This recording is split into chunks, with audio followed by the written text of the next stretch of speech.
Magandang gabi. Ngayon po ay petsa 12 ng November. Dahil sa may kaguluhan, ina-acknowledge ko rin may kaguluhan. Kahit na pinipilit ko na ang tamang batas na panuntunan ay hindi pwedeng damputin si Bato. Marami pa ring abogado, may mga dean pa nagsasabi. Sa Attorney Conte, isa na doon. Si Attorney Mel Santa Maria, dean po siya. Na marami din silang iba, pati si Attorney Arvin Chan na State Counsel, Chief State Counsel, na marami sila nagsasabi na pwede damputin. Basta-basta ganun na lang ang tao. Na may warrant o barista iba sa labas. O bumalik tayo sa pinakasimula, pinaka-basics, paano ginagawa ang batas, paano magiging legal ang batas, at paano pinapatupad ang batas. Doon tayo magsimula. Pero bago ang lahat, binabati ko muna ng magandang gabi si Jing Onciano. So, afternoon, ibig sabihin wala ka po sa Pilipinas. Kinowi, hello po. Okay, so ito po ang ating educational ito. Para nagdi-lecture ako dito sa constitutional law. Gusto ko makinig dito sa akin si Attorney Insurrecto. Professor to sa Ateneo de Daga ng constitutional law. Okay, may tinatawag po. Balik po tayo sa simula kung paano ginagawa ang batas para maintindihan natin na hindi pala pwede i-implement yung sinasabi ni Attorney Conte. Pasensya na, minsan tinatawag kita Conte lang ang alam. Na pwede daw isoko. Ladies and gentlemen, babalik tayo sa simula. Ang pinakasimula po na batas natin patungkol sa mga karapatang pantao. Ang karapatang pantao po na maiuri mo sa tatlong uri yan.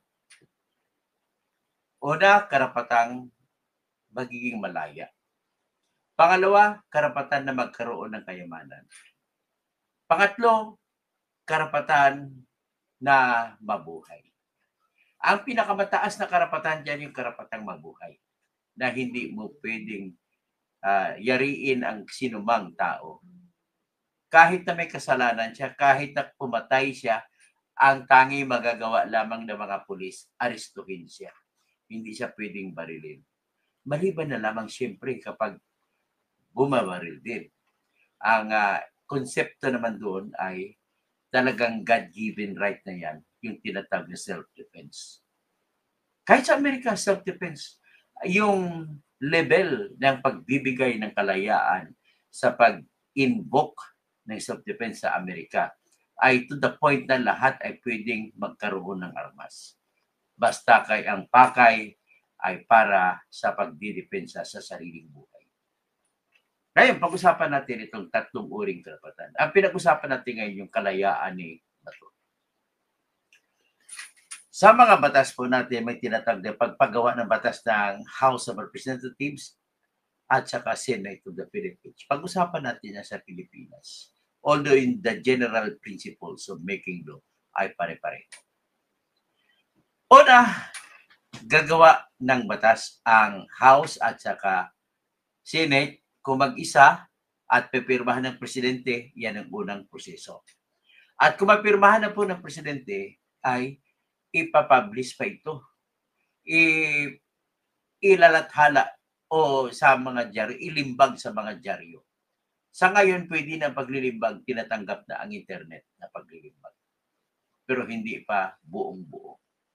So, ibig sabihin, ang unang elemento ng paggawa ng batas, gagawin ito ng House of Representatives at saka Senate natin. Kailangan magtugma. Pareho ang batas na ginawa nila. At kung magpareho, ibibigay ngayon sa Pangulo ng Pilipinas. At kung okay sa Pangulo ng Pilipinas, pipirmahan na yan. Hanggang dyan na lang ba yan? Ipapatupad na ba yan? Hindi pa po. Sa paggawa ng batas, may tinatawag po na pagpapatupad. Iba naman yun ang usapin sa kung paano ipapatupad. Kasi po, hindi po lahat ng batas ay klaro. Halimbawa, Pag-usapan natin ito ngayon. Yung ginawa ng Republic Act 1951. May nakalagay kasi din sa Section 17. Babasahin natin. Ang nakalagay doon sa Section 17 ay jurisdiction ng Pilipinas. Kailan ba pwedeng kunin ng Pilipinas ang isang kaso na patungkol sa crime against humanity, war crimes? Ito ay, number 1, kung dito nangyari sa Pilipinas. Number 2, kung hindi man nangyari sa Pilipinas, kukunin pa rin ng Pilipinas ang kaso, kahit sa Jupiter pa nangyari yon, kahit sa space pa nangyari yon, yung mga crime against humanity, kukunin pa rin ng Pilipinas. Basta kay Pilipino ang biktima, pwedeng kukunin ng Pilipinas. So isa, pwede rin kung Pilipino pa rin ang biktima. Pilipino ang gumawa ng krimen. So ibig sabihin, Pilipino biktima, Pilipino gumawa ng krimen, at kung sa Pilipinas nangyari. Yan ang isa. So yung sa pangalawa, Pilipino ang biktima kahit sa ibang bansa nangyari. Ganon din kung Pilipino ang nambibiktima, kahit sa labas ng bansa ng Pilipinas, pwedeng kukunin ng Pilipinas ang pagpapalitis at paghuhusga sa kung sino man kakasuhan.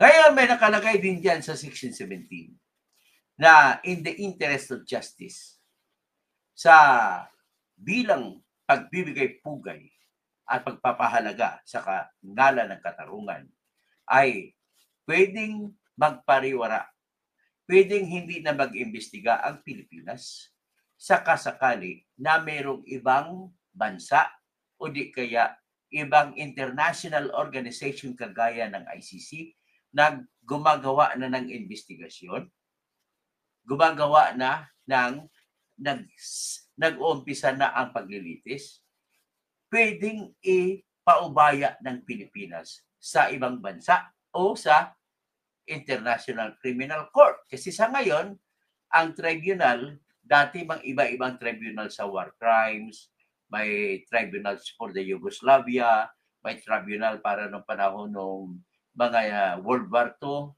kung saan sa Pilipinas ay may mga sinintensya ang sundalo ng Hapon dyan at na firing squad dyan sa Muntinlupa.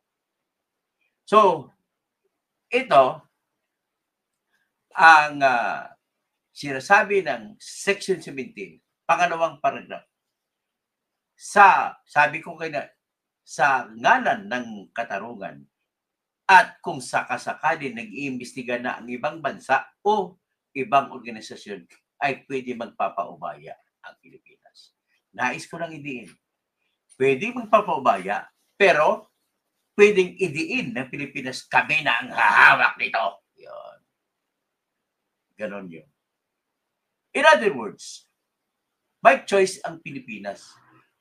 Titingnan natin i-apply natin ang batas na ito kay Bato, kay Duterte, kay Bongo, kung sino bang iba, kasama natin si Sara, isasama na natin si Vitaliano Aguirre, isama na natin si Romeo Karamat, isama na natin si Albayalde, isama na natin si Daibon Sinas.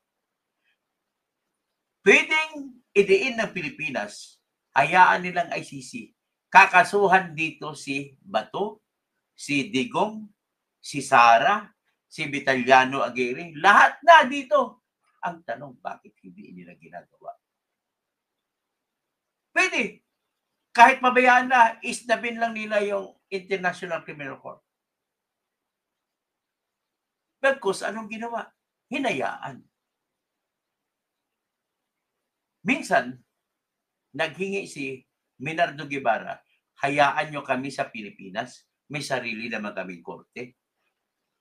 At pinagbigyan si Minardo Guevara ng International Criminal Court. Sige nga, patunayan nyo, 1 taon po. Ngayon, pagkatapos ng 1 taon, nag-report na siya. Ano ba yan? 1 taon, 60 lang ang nakuha mong kaso. Yan po ang katotohanan yan. Pero, itong Pilipinas, kung ako ang naging presidente, ay idiin ko talaga na dito sa Pilipinas kakasuhan. Basta nimita yung batas sa laban sa nagpaparusa sa crime against humanity. Yan yung Republic Act 1951. Doon na tayo ha. Sinasabi na pwedeng ipaubaya ng Pilipinas. Pero pwede rin hindi ipaubaya. So ngayon, ano naman dapat ang gagawin natin? Nakasunod na sentence sa paragraph na yon. Second paragraph, second sentence. Sinasabi, kung pipiliin ng Pilipinas ang ipaubaya sa ibang bansa o ibang organisasyon ang paglilitis, pag-imbestiga at paghuhusga sa kasong crime against humanity na dapat sa Pilipinas ay gagawin ang paglilitis at paghahatol, ay sinasabi ang Pilipinas ay pwedeng isuko o extradite ang akusado. Kung mayroon mang ibang bansa o ibang organisasyon na naghahawak ng kaso ng crime against humanity. So ngayon, sa sitwasyon na ito ngayon, i-apply natin sa present na kasalukuyan. Present na kasalukuyan pa. Sa present case ni Bato at saka ni Digong. So ngayon, ang sinabi ng exact words, i-download ko ang exact law. RA 9851. I-download natin ang exact law. Ito, ipabasa ko sa inyo yung exact law. Tinagalog ko lang kasi para papalabas ko lang para naman sasabihin ninyo na hindi ako nang invento. Ito po. RA 951. Yan. An act defining and penalizing crimes against international humanitarian law, genocide, and other crimes against humanity. Organizing jurisdiction, designating special courts, and for related purposes. So umpisa pa lang ang title, short title, the act shall be known as the Philippine Act on Crimes Against International Humanitarian Law, Genocide, and Other Crimes Against Humanity. The Declaration of Principles and State Policies, importante itong babasahin natin. The Philippines renounces war as an instrument of national policy, adopts the generally accepted principles of international law as part of the law of the land, and adheres to a policy of peace, equality, justice, freedom, cooperation, and amity with all nations. The state values the dignity of every human person and guarantees full respect for human rights, including the rights of indigenous cultural communities and other vulnerable groups such as women and children. Letter C. It shall be the responsibility of the state and all other sectors concerned to resolve armed conflict in order to promote the goals of children as zones of peace. Letter D. The state adopts the generally accepted principles of international law, including the Hague Convention of 1907, the Geneva Conventions on the Protection of Victims of War, and international humanitarian law as part of the law of our nation.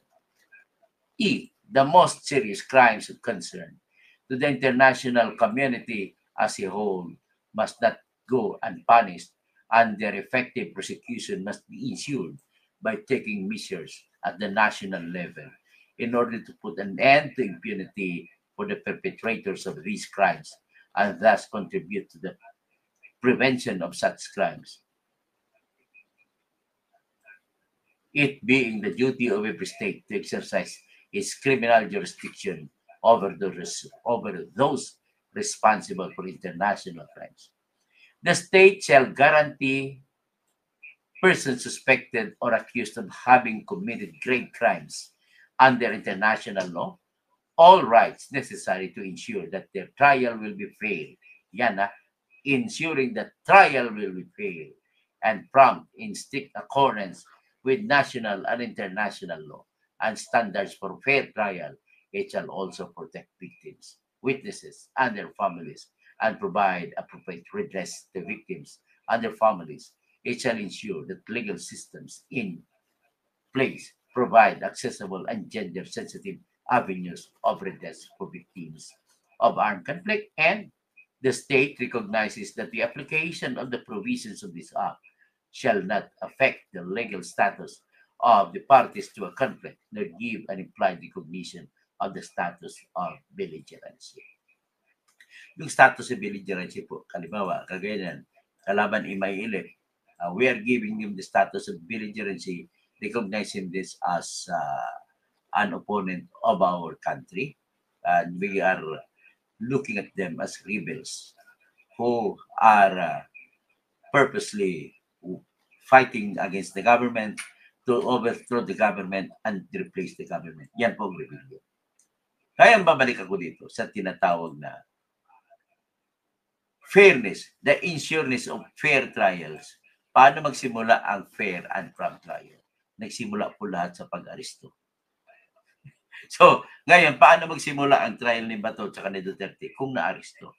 So, therefore, kung fair ang trial, covered ng rule of fairness yung pag-aresto. Kasi hindi naman ibig sabihin sa lahat ng oras kapag inaresto mo ang isang akusado ay sigurado ng panalo yung nag-akusado. Marami po mga beses na maraming kinakasuhan na pagkakamali lamang ang pagkaso o kuminsan ay kulang ang ebidensya. Kaya respetuhin natin ang tao bilang tao kahit akusado siya. So ang pagrespeto sa kanya ay nagsisimula po sa pagsampa ng kaso sa kanya, at kung may makitang mga posibilidad na gumawa siya ng krimen, kasunod ay yung pagiging fair sa pag-aresto sa kanya. Pag-usapan natin yan. Diretso tayo sa article sa section 17 na laging inaargumento ng ibang mga magagaling kuno na mga abogado at magagaling kuno na mga luminaries. Ang katotohanan po dito ay naguluhan sila. Magulo. Ano? At magulo raw. Dali, patayin ko muna ang kwan ko. Ayan, kasi medyo nawala ang boses ko eh. So, dito natin puntahan sa section 17. In-explain ko na kanina na dito na una, ang pangalawang paragraph na lang, basahin ko, in the interest of justice, the relevant Philippine authorities may dispense with the investigation or prosecution of crimes punishable under this act. Ito yung sinasabi ko na pwede magpaubaya ang Pilipinas sa ibang bansa o ibang organisasyon na international. Kung nakapag-umpisa na po sila ng investigasyon, at kung ganun man at kung magdesidido tayo, kung magdesisyon tayo na ipaubaya, ay nakaigsak salita po ang ganito. Instead, the authorities may surrender or extradite suspected or accused persons in the Philippines to the appropriate international court, if any, kung meron, or to another state, pursuant to the applicable extradition laws and treaties. So, iniutos, kung kailangan mong isusurrender isang tao, iniutos na dapat mayroong treaty sa gitna ng Pilipinas at ng organisasyon o bansa na kung saan natin isusuko ang tao. Yung pagsusuko po ay pwede magamit kahit sa ibang bansa na may extradition treaty tayo. Ngayon, ang tanong, alam naman natin po na bawal mag-aresto ng basta-basta na lang sa mga tao. Kahit po may arrest warrant siya na inilabas sa ibang lugar. Kahit na sa ICC, bawal po mag-aresto ng tao. Unang rason ko kung bakit bawal, ganito po yun. Ang criminal law po, ang batas ng criminal law, kung tawagin mo, ay ina-apply lamang yan sa loob ng teritoryo. So kung teritoryo ng Pilipinas, ibig mo sabihin, sakop ba tayo ng teritoryo ng tinikilala na teritoryo ng International Criminal Court? Ang teritoryo po ng International Criminal Court ay yung mga bansa lamang na member nito. At dahil hindi tayo member, hindi po pwede ipatupad ang warrant of arrest ng ICC sa atin.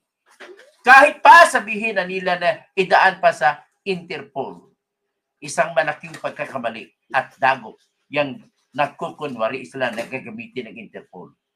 Basahin niyo po ang batas sa Amerika, hindi nila kinikilala ang Interpol. Hindi sila umaaresto ng mga tao sa lugar nila nang dahil lamang ay hiningi ng Interpol.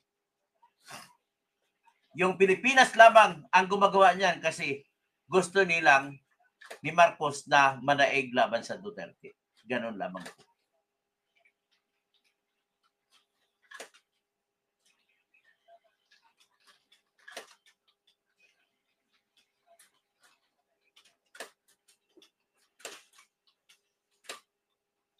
O yan, at tinatype ko para nagsiset lang.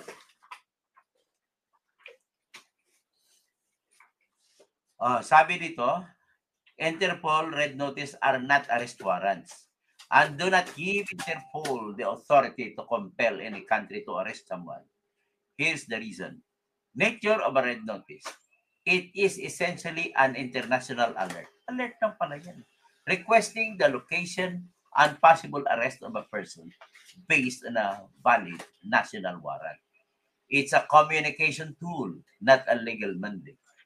Walang kapangyarihan yan. At walang batas sa atin, walang batas sa Pilipinas na ipinasa na magbibigay ng recognition sa Interpol warrant of arrest na equivalent na rin sa local warrant na pinapalabas sa atin.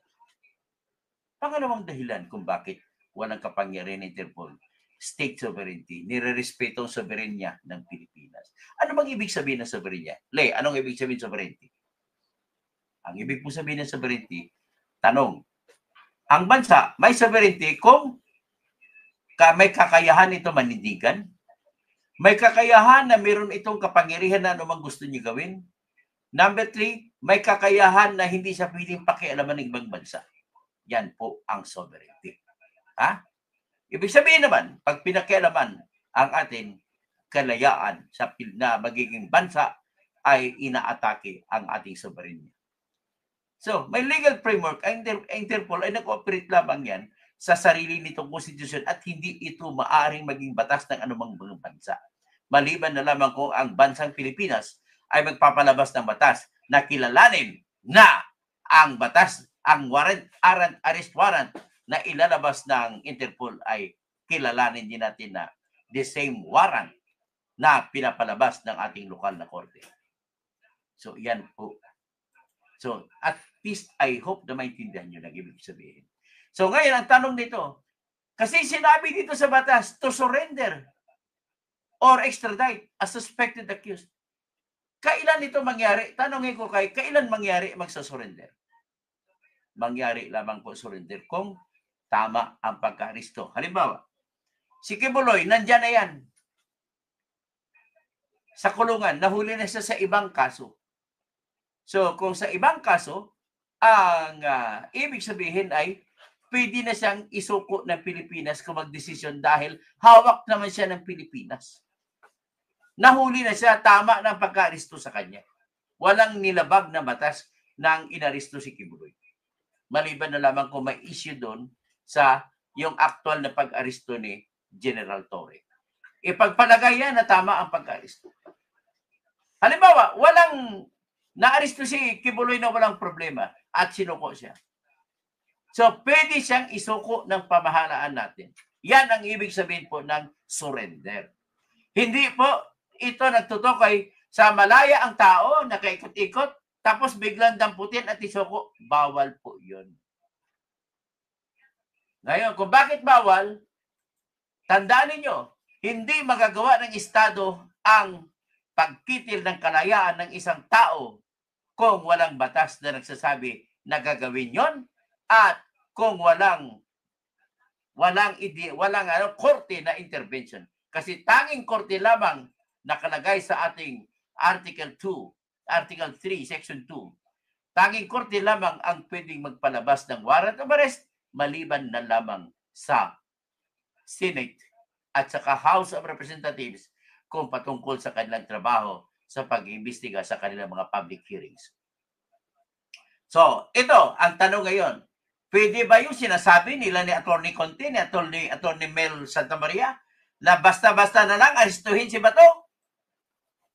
Sagot ko dyan, hindi pwede kailan kasi dapat dating respetuhin ang kalayaan ng mga tao na hindi natin pwedeng ipatupad yung Interpol.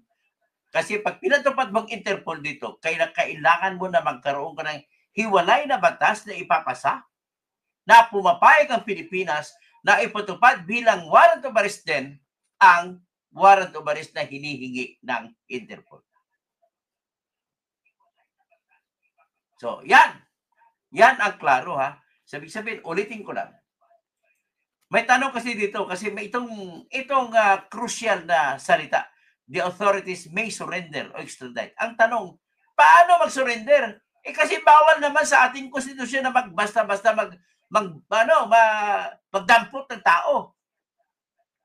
Dahil hindi kinikilala ang warrant of arrest ng ibang labas dito sa Pilipinas, dahil nga ang criminal law ay territorial.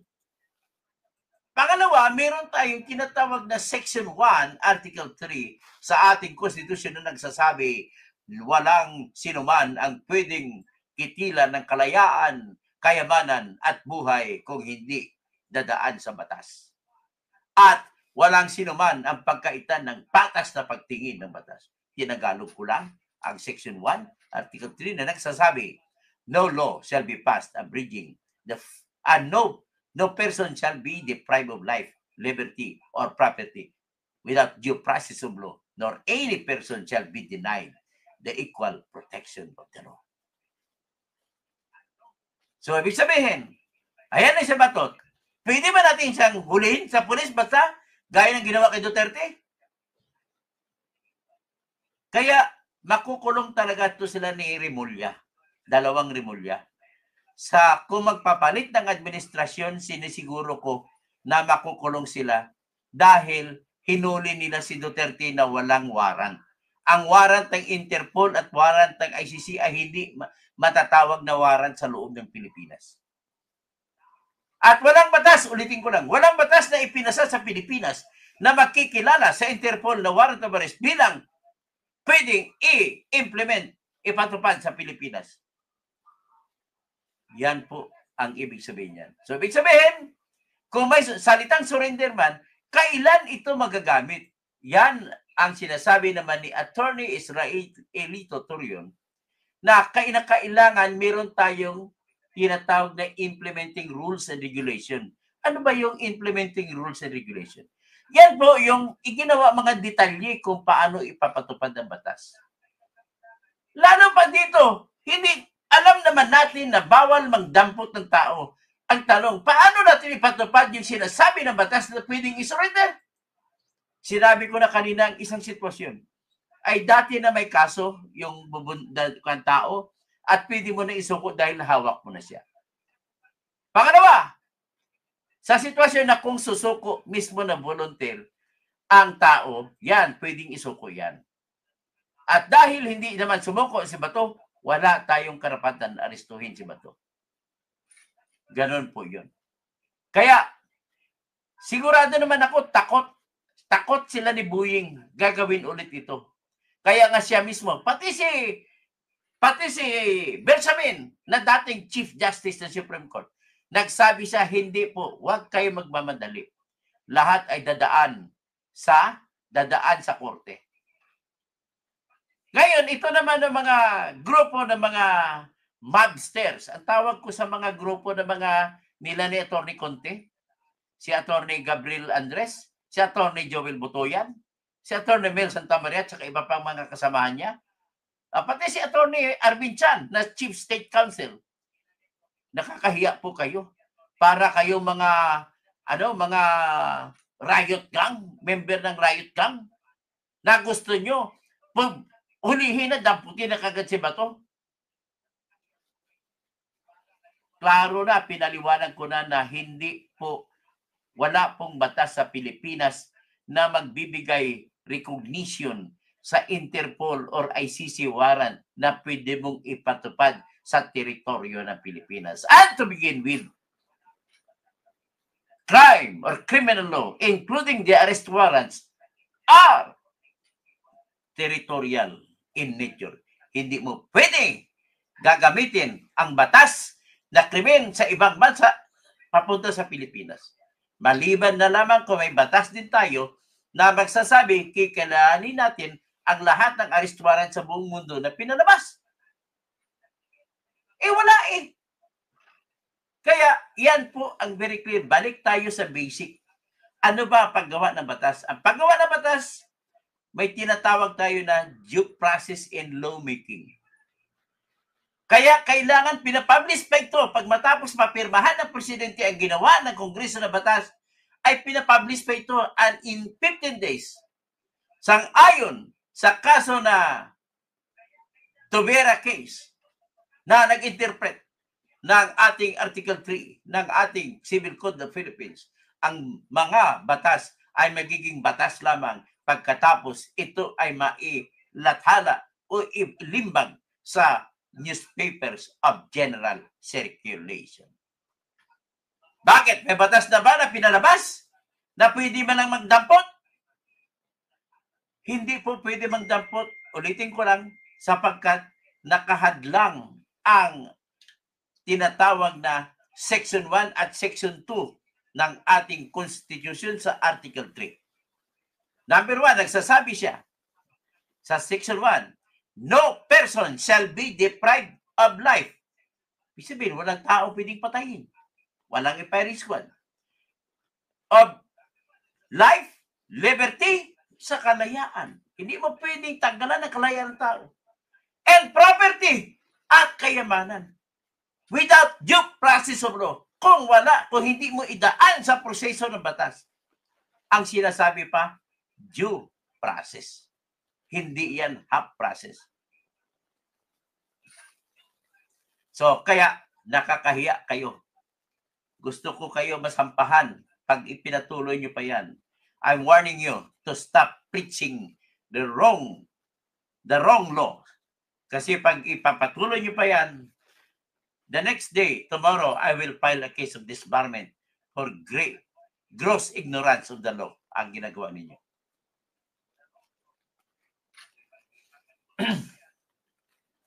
So, okay? Naintindihan na ninyo? Ulitin ko lang para maintindihan ninyo. Una, ang tanong, pwede bang damputin na lamang at isuko si bato? Ang basic ng law, kailangan i-publish. Ang basic ng law, para makitilan mo ng karapatan ang tao, ay dapat magiging batas muna. Walang batas na nagsasabi na pwedeng hulihin si Bato just because of an ICC warrant of arrest and just because of the Interpol warrant of arrest. So with that, it is very clear na hindi talaga dapat. Kaya idaan nyo sa proseso sa kung ano ang sinilabas ng Supreme Court na proseso na ginawa ng Supreme Court base po sa atin Presidential Decree 1096 na siyang tinatawag na extradition law sa Pilipinas. At may ginawa ring batas na Republic Act 9851, itong binabasa ko. At sinasabi nito, basahin ko lang, pwede mong gawin yan, ang surrender, basta it must be in pursuance of the applicable extradition laws and treaties.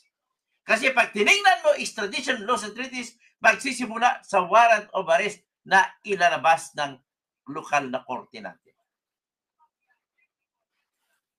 Kaya stop preaching the false, not false, the wrong law. Mas gross ignorance of the law ang ginagawa ninyo eh. Dean Mel Santa Maria, gross ignorance of the law ginagawa ninyo. Kayo ni Attorney Conte. Pinapaliwanwala ninyo mga tao na hindi naman nila, na hindi nakapag-aral ng malalim.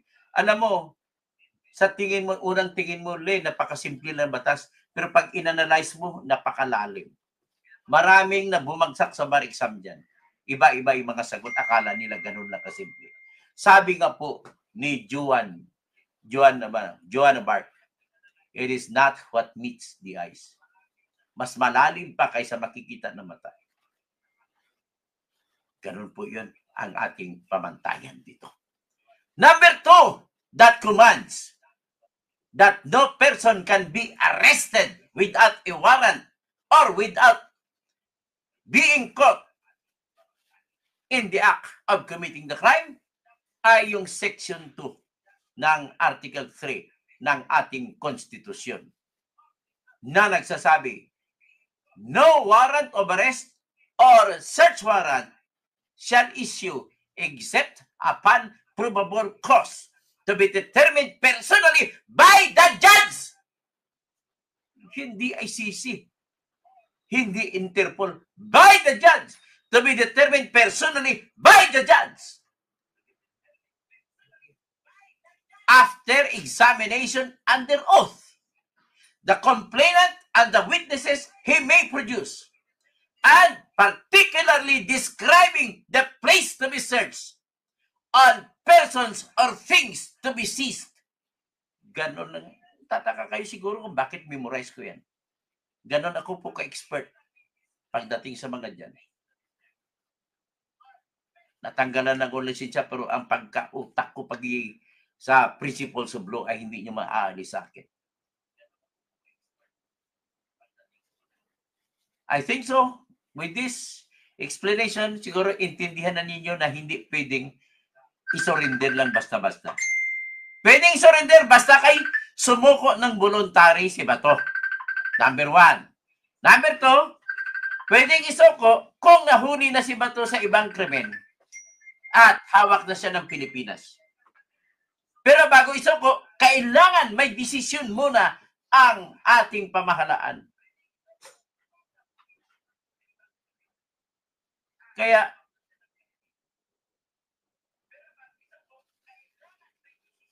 ikaw, I'm shouting out, I'm calling out Fiscal AJ. Please lang, pag-aralan mo po ng mabuti, piskalya pa naman po kayo. Hindi po pwede siya sabi na pwedeng indirekta i-surrender. Hanapan ninyo ng rason bakit hindi pwede. Alam naman ninyo na walang basta-basta na tao na pwede damputin. At alam mo yan, Fiscal AJ, na ang Napolcom Interpol warrant of arrest ay hindi yan batas. Walang batas na nagsasabi na igagalang natin na bilang isang warrant of arrest. Ngayon, magagalit yung mga anti-Bato. Magagalit yung mga namatayan doon sa Tukhan. Magagalit man si Sir Ronald Llamas. Magagalit man si Cainzo Recto. Magagalit man si Blackcaster. But I stand firm to the principle that says that no person can be arrested without the law saying it must be arrested. Kailangan natin ng batas at simula. Surrender? Paano surrender? Arestuhin mo muna, isoko. Ibig sabihin, bago mo isoko si Bato, arestuhin mo muna siya. Can that happen? Hoy, Senator Bato, makinig ka sa akin. Pareho tayong taga-emisyo. Emisyo graduate din ako. Ikaw, galing ka po sa emisyo bago ka nag-PMA. Naintindihan nyo ba? Ikaw, Bobs, Adam, naintindihan mo ba? Na bawal magdampot. Kailangan mo na may batas tayo na kumikilala sa arrest warrant ng ICC at arrest warrant ng Interpol, kung meron man, na kilalanin natin para sapat na dahilan para damputin mo ang tao sa Pilipinas. Ngayon, dako tayo dito konti. Merong itong merong tinatawag na issue. Ang argumento nila niyan ni Atty. Conte. Kasama na si Atty. Colmenares. Pati kasama na si Atty. Shelyok, no? Sasabihin nila ngayon, meron namang Article 127 ng Rome Statute na nagsasabi na pwede na magpatuloy ang jurisdiction ng International Criminal Court sa Pilipinas kung mayroong mga kooperasyon na nangyari bago pa naging final ang withdrawal.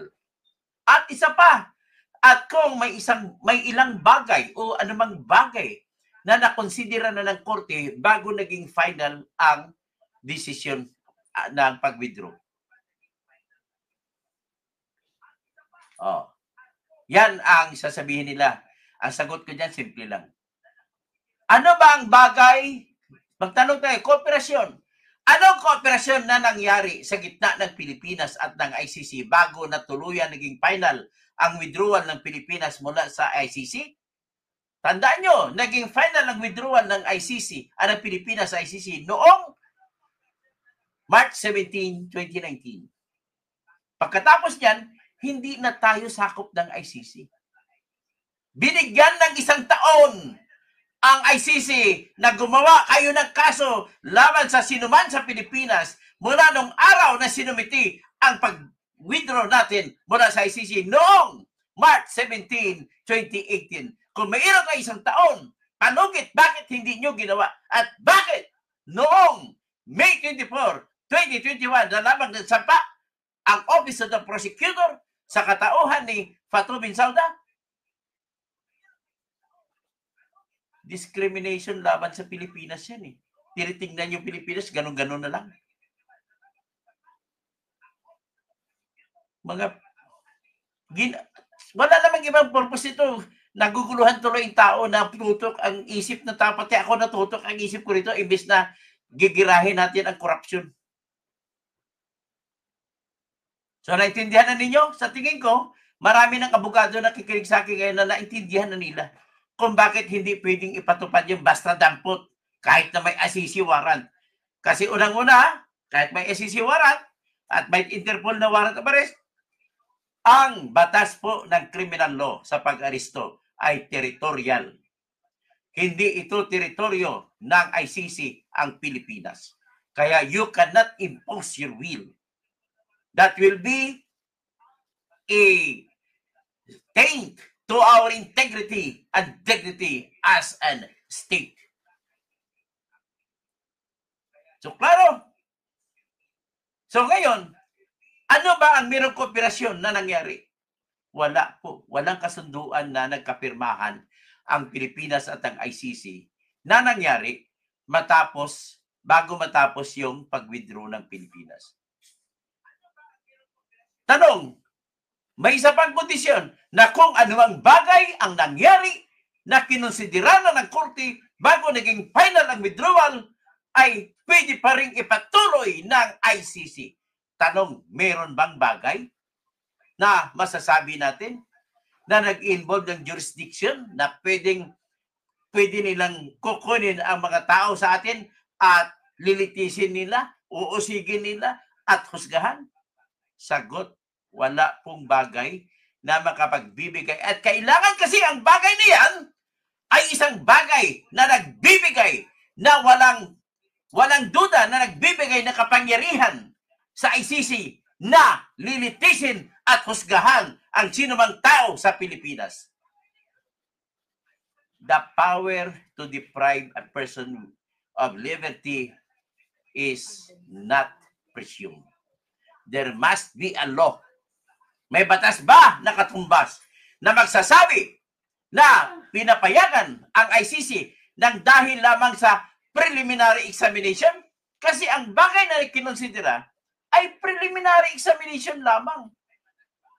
Wala sa Pilipinas. Kung titingnan mo Pilipinas, walang batas na nagsasabi na ang preliminary examination ay pwede nating kilalanin na isang kapangyarihan na magbibigay sa ICC ng kapangyarihan sa paglilitis at paghusga at pagtanggal ng kalayaan ng sinumang Pilipino sa Pilipinas. In the same manner, pag tinignan naman natin sa side ng ICC, ang preliminary examination na inanunsyo ni Fatou Bensouda noong February 8, 2018, pwede ba yang gamitin na siyang magiging dahilan na pwede nilang lilitisin at husgahan si Digong Duterte? Sagot, hindi po pwede. Bakit po? Ano ba yung preliminary examination? Ladies and gentlemen, ang preliminary examination po ay isa lamang sa pag-usisa. Nag-research ka na sa computer. Sa computer. Ito may YouTube. Nagsasalita si Digong, kill. Yan ang mga preliminary examination. Ang doktrong pa dyan, yung mga 2017, April, if I think I'm right. Nagsumiti si Trillanes kasama si Matubato, kasama si Attorney Jude Sabio. Nagsumiti sila ng tinatawag na affidavit, pero ang tawag niyan sa ICC ay communication. Nagsumiti sila ng affidavit. At ang naging abogado nila doon si Attorney Karim Khan. Nang binigay sila, yun ang pinagbasihan. Yung ganun lang ba? Sapat na ba yun para sabihin mo na magkakaroon na ng kapangyarihan ang ICC sa Pilipinas para lilitisin ang mga tao sa Pilipinas at husgahan na dahil lamang sa nag-research ka lang? At kung titingnan mo naman ang Article 12, Paragraph 2 ng Rome Statute o ng batas ng ICC, nagsasabi na tatanggapin ang reklamo laban sa sinumang tao kung ang bansa kung saan nakatira ang tao ay kasapi pa ng ICC. In the case of the Philippines, when Bato bin Sauda, the office of the prosecutor, applied for investigation to start the case, the Philippines was no longer a member on May 24, 2021. 2 years na mahigit na lumampas na hindi tayo member. At bakit hindi nila tinag-advantage yung 1 year na palugit? Kagaya sa Republic of Burundi. 3 days before mag-expire ang 1 year na withdrawal ng Burundi, nagsampa na ng kaso o nag-apply na ng investigation authority ang Office of the Prosecutor. Kaya nagtuloy-tuloy ang kaso sa mga tao na involved sa Republic of Burundi. Pero sa Republic of the Philippines, nag-apply sila May 24, ulitin ko lang, May 24, 2021, more than 2 years na nag-expire na ang membership ng Philippines sa ICC. Okay? So ngayon, ganito ang gagawin natin. Ang ICC ay may jurisdiction sa krimen na nangyari. Pero iba yung jurisdiction sa krimen at iba namang jurisdiction sa tao na gumawa ng krimen. Parang kagaya rin yan sa Pilipinas. Nakapatay ka ng tao sa Pilipinas. Nasa jurisdiction ng Manila ang kasong murder. Kasi sa lugar ng Manila City nangyari. Ang tanong, hanggang kailan pwede sampahan ng kaso ang gumawa ng krimen? 20 years lamang po mula nung mangyari ang krimen. Provided na yung pagpangyayari, yan din ang araw ng pag-discovery. So 20 years. After 20 years, hindi mo na pwede sampahan ang tao. Pareho din po yan ang nangyari sa Pilipinas. Pwede sampahan ng kaso ang Pilipinas ay sinuman sa Pilipinas base po sa mga krimen na nangyari sa Pilipinas na tinatawag na crimes against humanity mula noong November 1, 2011 up to March 16, 2019. Sa krimen na nangyari. Pero kung lampas na ang nag-expire na ang pagiging member, hindi mo na pwede maisampa ang kaso. I hope so. Naintindihan ako dito. Sigurado ko dami po nakikinig sa aking abogado. Pati si fiscal agent nakikinig yan. Pati si Atty. Libayan. Very clear na ang argumento. Yan po ang argumento ng isang doctor of law. Doctor of law, doctor of jurisprudence. Ganon po ako kalalim mag-analyze sa batas. Okay, hanggang dyan na lamang at magtatawag na lang po ako. Shout out para kay Jing Onciano. Good afternoon. Kay Kenowe, hello po. Jing Onciano, naka-about ulit ako sa live nyo. Nakaabot pa lang. Sir, marami akong natutunan sa mga opinion nyo. Salamat po. Lilia Beltran, Jing Onciano, God bless you, sir. Noe, watching from Clark, Pampanga. Wow, how I love to go back to Pampanga. I want to go back there and to see. I want to eat there sa yung lugar dyan. May mga kainan dyan. Masarap kasi mga Kapampangan magluto eh. Noe, watching from Clark, Pampanga. Herty Bisislao Moises. Dailin Tijero. Maayong hapon diha, attorney. Pwede siguro ang mga lawyer o retired easy mag-usap-usap para po sa batas ng Pinas. But the problem is, yung mga learned, yung mga expert sa batas ay natatalo po sa Pilipinas. Kasi ang mga nanalo po yung mga gaya ni Ruben Padilla, sila gagawa ng batas, sila ni Ramon Tulfo, sila ni Rafi Tulfo, sila ni Erwin Tulfo, o sila ni Jinggoy, sila ni JB Hercito. May napansin ba kayo? Kagaya kay Soto. May napansin ba kayo na magandang batas na naipasa nila? Wala. Wala po. Wala. Day in and day out, they did not do anything good. Sabi ni Mampire, importante, spoon siya sa... Huwag naman. Matuto naman tayong rumispeto sa karapatang pantao kahit na pumatay na siya ng marami. Ganun po yun. Kasi kung nakita kayo ang tao na pumatay sa harap nyo, sa galit mo siguro mapatay mo siya. Pero kung ikaw po ay may karakter to respect what is the law, you are not, kahit pulis ka pa, hindi mo siya pwedeng barilin, patayin. Hulihin mo lang. At iproseso mo ng tama, patas ang pag-aresto. Hindi yung karakaraka at dadali mo doon. Kasi talaga ikaw, doktor, hindi naman siguro kayo nakainom habang nag-vlog. Hindi po. Hindi pa ako nakainom. My mind is perfectly clear. And all the knowledge that I got from my readings, why I got the title or the degree of Doctor of Jurisprudence, klaro-klaro po. Pastor Rodi Rabi, Dalinda Tejero, maayong hapon attorney, pwede siguro mag-retired si Justin mag-usap ay hayaan mo sila. Tama ba na naalala ko nga si retired justice Adolfo Ascona nagsasabi dapat idaan sa korte, hindi po pwede surrender. Chess master, naging DDS ka na attorney, kung yan po ang pagtingin mo DDS, so be it. Wala namang masama maging DDS. Pero hindi po ako DDS. Ako po ay lumalaban para sa batas.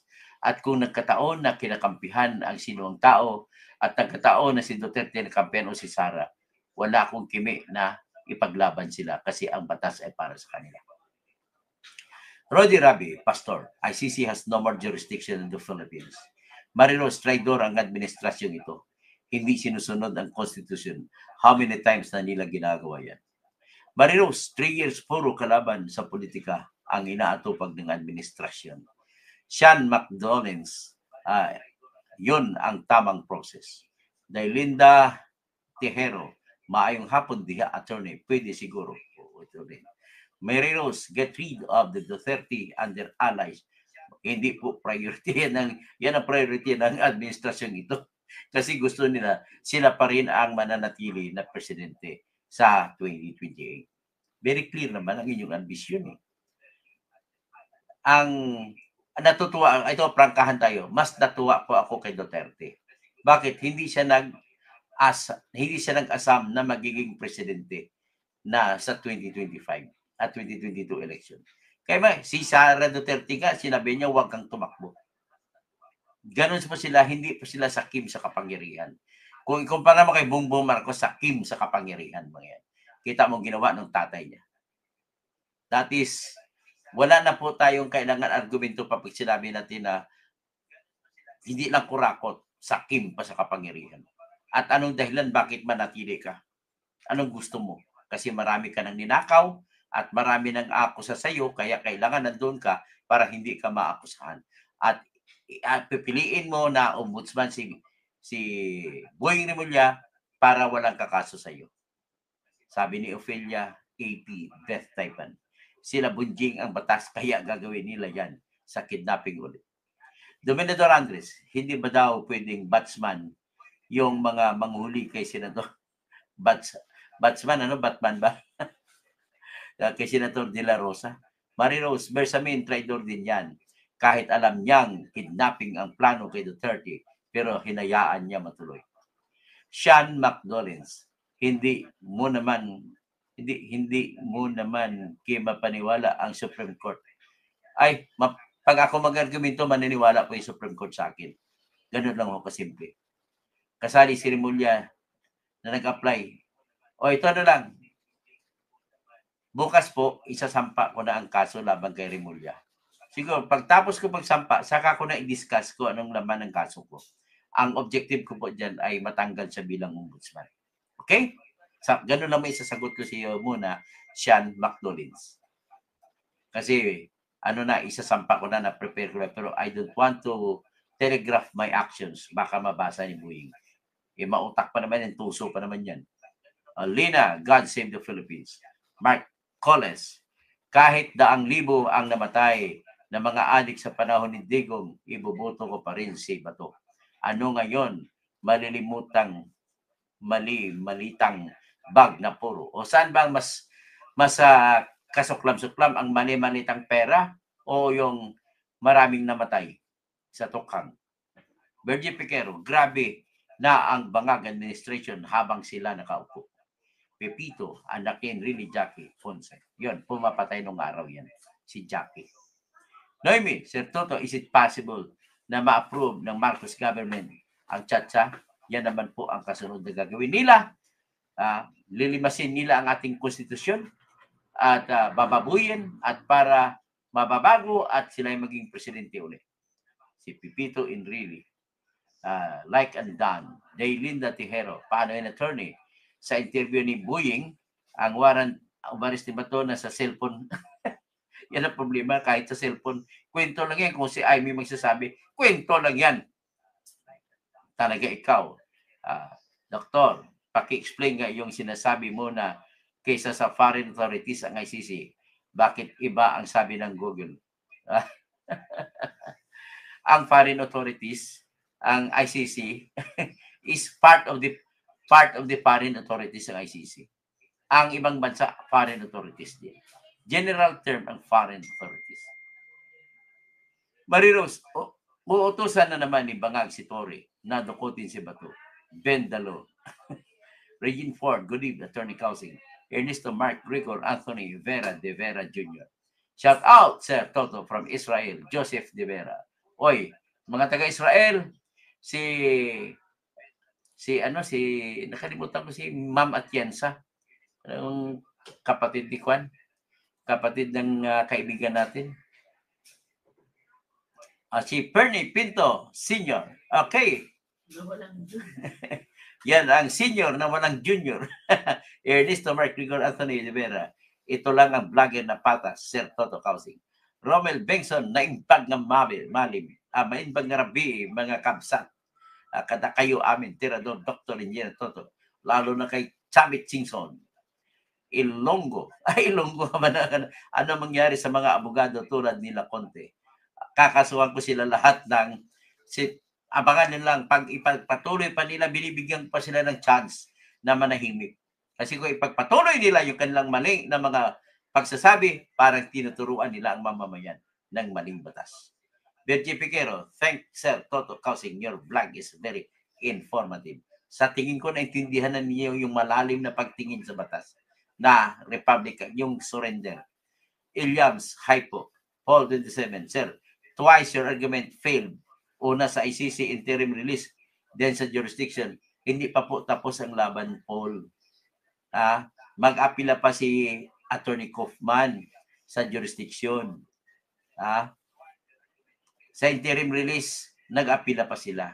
Okay? Antayin natin, hindi pa tapos ang laban. Maring sa akin ang huling halakha. Andrea Guico, watching from Canada. Romel Bengson, uphold the rule of law. Tama yan, dapat rule of law tayo. John Bibot, hello attorney. Mas Colabier style. Mali ka dyan, yun ICC International Court, mag-aral. Oy, sino ka ba para magsabi sa akin na mali ako? Mag-aral. Mas malalim ang alam ko kaysa sa iyo. Kung sino man ka, kaya lang, ang problema ko, hindi mo ninatag ang pangalan mo totoo. So that malalaman mo. Kung abogado ka man, di nakakahiya ka na abogado. Diba? Mas Colabier, magkano ba bigay sa iyo ni BBM at saka ni Romualdez? Yung binabanggit mo na batas ay pwede lang sa gobyerno. Ay, kabubo mo naman. Hindi mo naintindihan yung pagpaliwanag ko. Ay, sabi niya, yan, binabanggit mo na batas ay pwede lang sa gobyerno to gobyerno or state to state. Bobo ka talaga. Bobo. Anong pagkakaiba ng warrant na ginagawa ng ICC at ang warrant na ginagawa ng ibang batas? Sige nga. Ibig mo sabihin, apiin mo ang tao dahil ang warrant ng ICC? Kabubo mo talaga. Everybody, sinasabi dyan sa section 1 din, nor any person shall be denied the equal protection of the law. Equal. Masculavier style, equal. The law must apply to all. Walang pinag-iba ang taong Pilipino na inisyuhan ng warrant of arrest ng ibang bansa at ng warrant of arrest ng ICC. Pareho lang sila. Bakit mo i-treat na ibang tao yung mga binigyan ng ICC ng warrant kumpara sa mga binigyan ng US ng warrant? You are wrong there. You better stop speaking here. Berje Piquero. Si Fiscal AG. Fiscal AG, pakinggan mo ito. I'm challenging you to rebut what my argument. Masculavier style. Kaya pala, hindi po yun ang dahilan ng pagtanggal ng license. Kabubo mo talaga. Ang license, iba yun. Nakipaglaban lang ako. Pinost ko na sa Facebook. Yan ang kasalanan ko. Moral ba yan? Yung mga iba nga dyan, nagkunwari pa na hindi nila pirma. Kagaya kay Pichiros Espera. Pero man yun. Yung kayo, inutures niya yung tao niya pumirma para sa affidavit ni Gutesa. Ay, Masculavier. Ilabas mo nga pangalan mo para malaman ko kung sino ka. Bong Sadam, pag yan dinampot at ganoon pa rin ang ginawa, katulad kayo, mananagot kayo kung umiba na ang, halimbawa, mamatay si Bongbong bukas. Kung mamatay si Bongbong Marcos bukas, sino presidente? Takbuhan kayo? Noemi, kung magtatagumpay sila kay Bato, ibig sabihin, nasasakop na ng dayuhan ang batas ng Pilipinas. Lahat na nagkalaban ni Marcos sa politika ay pwede nang isuko sa ICC. Masculavier style. Tawagin na kita, Bobo style. Masculavier, Bobo style. Ano naman, dami-dami mong argumento dyan. Puro mga mali-mali. Merly Sonbing, Dr. Maya Pabingi sa mga kabalin ko. Meron ako message sa messenger nyo na Bertini Catalonia Kausig, mabasa po. Sige, basahin ko ngayon. Paano ko ba mahagilap yan?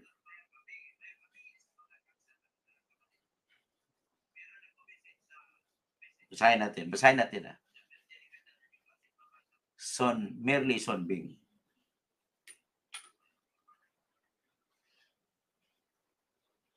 Yun, Merly Sonbing. Ito nga. Basahin ko okay lang ba? Basahin ko lang.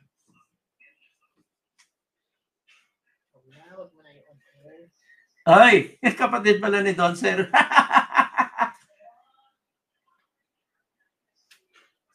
Gagawa na tayo ng follow-up letter, Lee.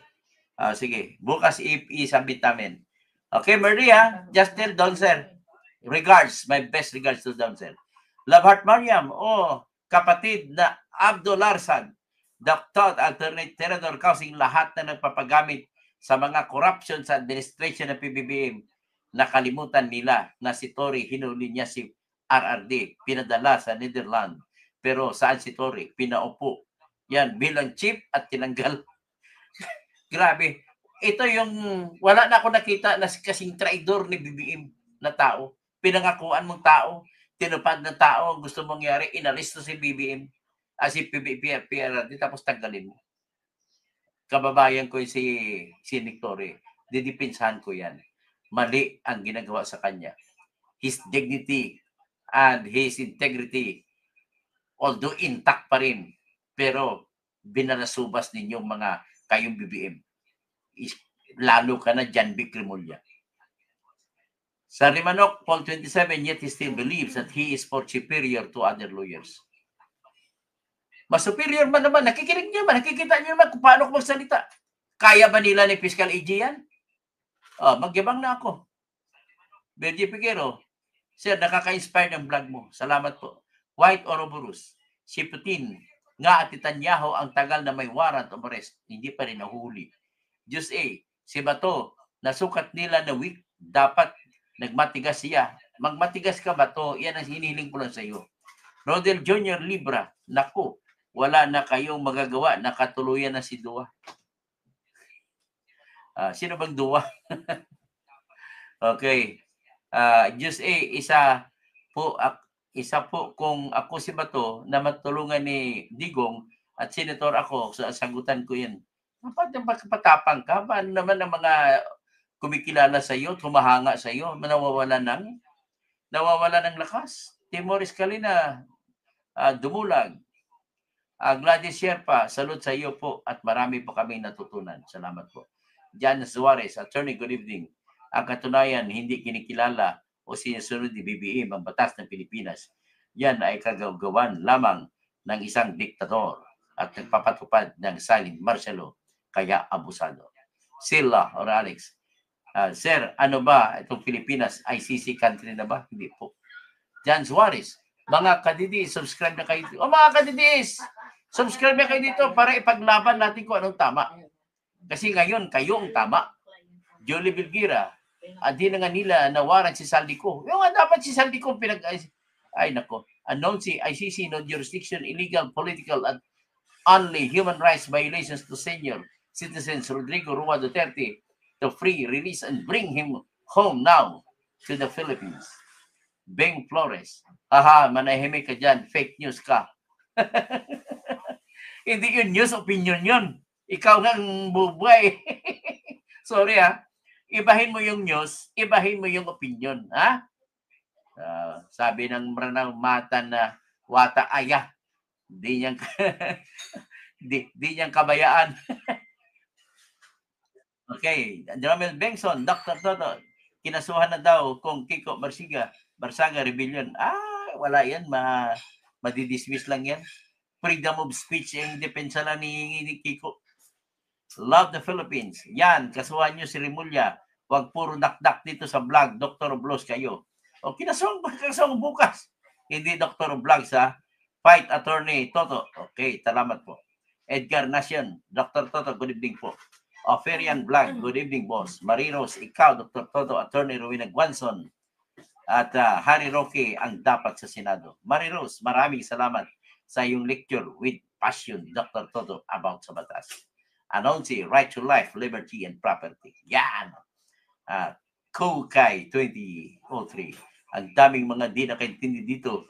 Nabubulag sa katotohanan. May batas tayo sa dito, mga gaga.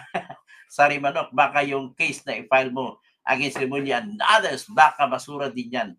Titingnan natin if mabasura. I tried my best in writing the petition. Don't you worry. My best, but my best. At siyempre mahiya ako sa mga kabalin ko at sa mga kabsat ko pag mabasura yun. Operian Vlog, si Trillanes ang nag-imbestiga sa kampo ng mga Duterte at siya din ang nagdadala sa ICC. Kailan lang napunta si Tililing.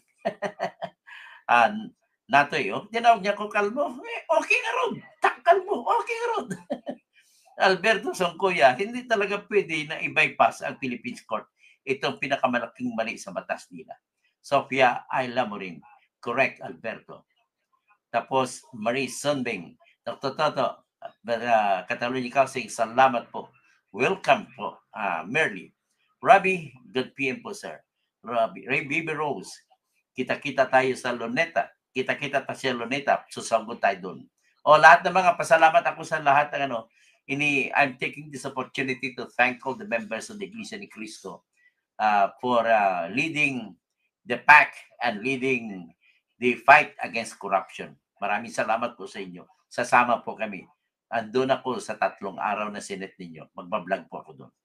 Marinos, tama si Late Capersi na ang administrasyon ni BBM ay pabagsak kasi puro sindikato. Baby Rose, gumanti dahil sa Senate hearing tungkol sa pagkidnap kay Pidots. Okay. Rabi, isa pa, di na alam ni Buying kung ano ang trabaho niya sa DOJ o sa ombudsman. Sophia, tama ko, nalilito na siya. Oy, DOJ pa ba ako? Sophia, alam mo rin, nakakalungkot hindi na ginagalang ang batas ng Pilipinas. Pag gusto nila, sila na masusunod, nakakaya na tayo, ibang bansa. Bernard Magtibay, na ibang gamalim, Maya Pabengi, Maray na Banggi, magandang gabi, maayong gabi, maupay nga gabi, marayaw na dum sa mga tausog, mapya kagabi sa mga Maranao, Ago, Pakat ko na mga Maguindanao, sa Puuntano, sa Barn, fights against corruption. Chicken pox, Dr. Toto, mas matalino ka pa kaysa kay tumuturgo. Okay lang yun. Baka magalit naman si Atty. Enzo sa akin. Hanggang dyan na naman po at maraming salamat po. At please lang, kung natutuwa kayo sa akin at kung naniniwala kayo sa akin, sa aking sasabihin, I am the only one who can change the Philippines for the better. Papalitan ko po yung taong maghusga sa ating lahat ng korte sa Pilipinas. Ititigil natin ang mga judge na maghusga kasi hindi man lamang nila nirespeto. Madali pong judge na yan bibilhin, madaling takutin, madaling lukuhin.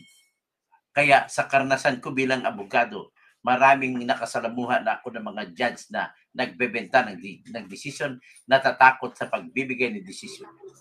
Kaya the only way for us to float and to keep our justice ringing the true bell of our nation, then we must make it happen na yung kapangyarihan ng tao humusga ay magagampanan nila.